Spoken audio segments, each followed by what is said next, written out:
Assalamualaikum warahmatullahi wabarakatuh. Perkenalkan kami dari kelompok 6. Di sini kami akan memaparkan materi kami yaitu Sistem Informasi Sumber Daya Manusia.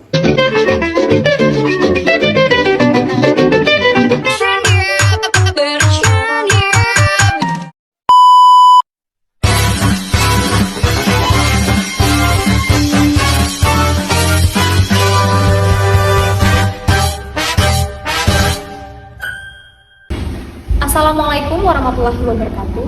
Perkenalkan, nama saya Desti Naftani Kandolia dengan NIM C201222126. Di sini saya akan menjelaskan apa itu Sistem Informasi Sumber Daya Manusia.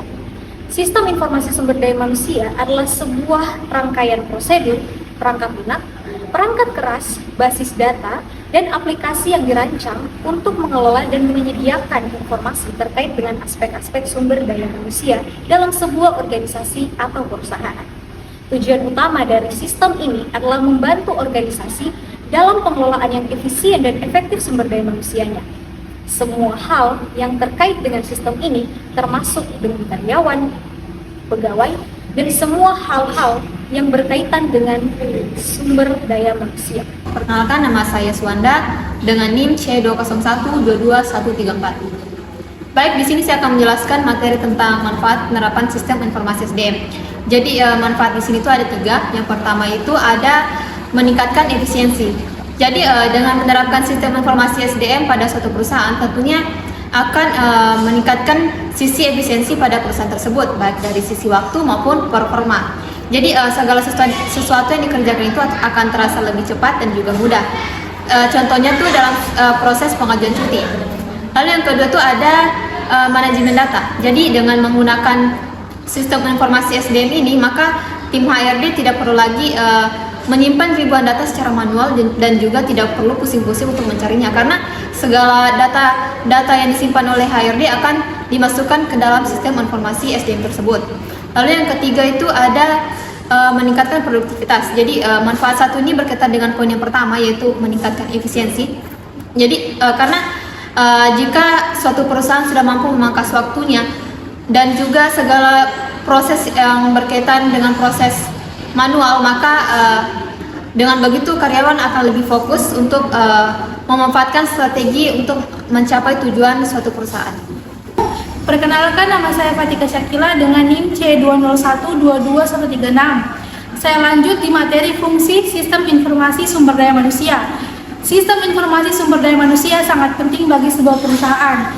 Beberapa fungsi sistem informasi sumber daya manusia bagi perusahaan adalah: yang pertama, perekrutan dan penerimaan sumber daya manusia; yang kedua, pelatihan dan pendidikan; yang ketiga, manajemen data; dan yang keempat, pemutusan hubungan kerja dan administrasi tunjangan. Di fungsi yang pertama ada perekrutan dan penerimaan sumber daya manusia. Fungsi sistem ini sangat bermanfaat bagi sebuah perusahaan karena bisa membantu perusahaan dalam mengorganisasikan proses perekrutan di perusahaan tersebut. Yang kedua itu ada pendidikan dan pelatihan. Di sistem ini juga sangat membantu sebuah perusahaan karena bisa mengukur kinerja seorang karyawan dengan meningkatkan kemampuan dengan melakukan pelatihan dan pendidikan yang nantinya akan berdampak positif terhadap perusahaan itu sendiri dan karyawan itu sendiri. Yang ketiga itu ada manajemen data. Perusahaan bisa dengan mudah menyimpan dan mengolah data dari perusahaan itu, baik dari karyawan maupun dari data-data lain yang nantinya akan berguna sebagai informasi bagi perusahaan tersebut. Dan yang keempat itu ada pemutusan hubungan kerja dan administrasi tunjangan. Seorang karyawan yang bekerja pada suatu instansi perusahaan pasti akan menerima tunjangan. Nominalnya akan diberikan berdasarkan ketentuan perusahaan tersebut yang menyangkut dengan performa karyawan, baik dari pekerjaan, kehadiran, dan lain-lain. Seluruh informasi ini akan dengan mudah didapatkan apabila ada sistem informasi sumber daya manusia di perusahaan tersebut. Baik, selanjutnya itu ada model sistem informasi SDM. Nah, dalam model sistem informasi SDM ini terdiri dari 3 sisi, yaitu input, proses, dan output. Nah, dalam input sendiri terdiri dari 3 sistem, yaitu yang pertama subsistem SIA atau sistem informasi akuntansi, di mana mereka menyediakan data dan terkait akuntansi sehingga akan didapatkan informasi lengkap terkait sumber daya manusia, baik itu berupa finansial ataupun non-finansial.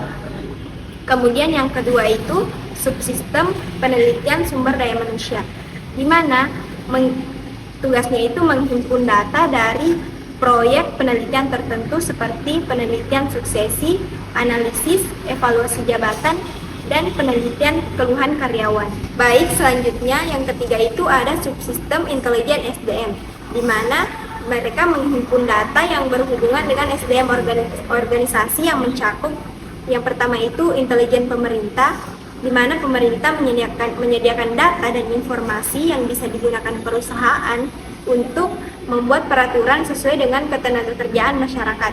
Kemudian yang kedua itu ada intelijen pemasok, di mana pemasok menyediakan data dan informasi yang bisa digunakan untuk perekrutan karyawan baru. Nah, selanjutnya itu ada intelijen serikat pekerja, di mana seluruh data dan informasinya itu akan digunakan dalam berbagai hal seperti pengaturan kerja, kontrak kerja antara pekerja dan juga perusahaan. Nah, yang terakhir itu ada intelijen masyarakat global, di mana isinya itu menjelaskan tentang segala hal yang berhubungan dengan sumber daya lokal seperti pendidikan dan perumahan.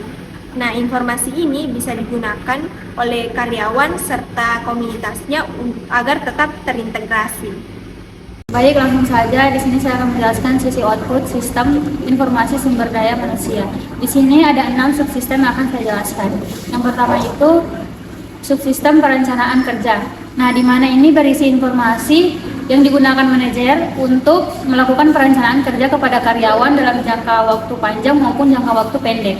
Terus yang kedua itu subsistem perekrutan. Nah, di mana ini berisi informasi tentang pengadaan yang pada umumnya itu berisi tentang market karyawan, perekrutan, jadwal, interview, dan juga analisis karyawan. Yang ketiga, subsistem manajemen angkatan kerja, di mana ini berisi informasi tentang cara mengelola sumber daya manusia yang mencakup pelatihan, evaluasi, relokasi, suksesi, serta kedisiplinan perusahaan. Terus yang keempat itu subsistem tunjangan. Nah, subsistem tunjangan ini berisi tentang informasi mengenai upaya yang akan diberikan sesuai dengan jam kerja dan kehadiran karyawan. Yang kelima itu subsistem benefit. Subsistem benefit ini berisi informasi tentang dana pensiun yang akan bermanfaat bagi karyawan. Yang keenam, subsistem pelopor lingkungan, berisi tentang informasi yang dikeluhkan oleh karyawan yang berupa kesehatan, keselamatan kerja, serta lingkungan kerja.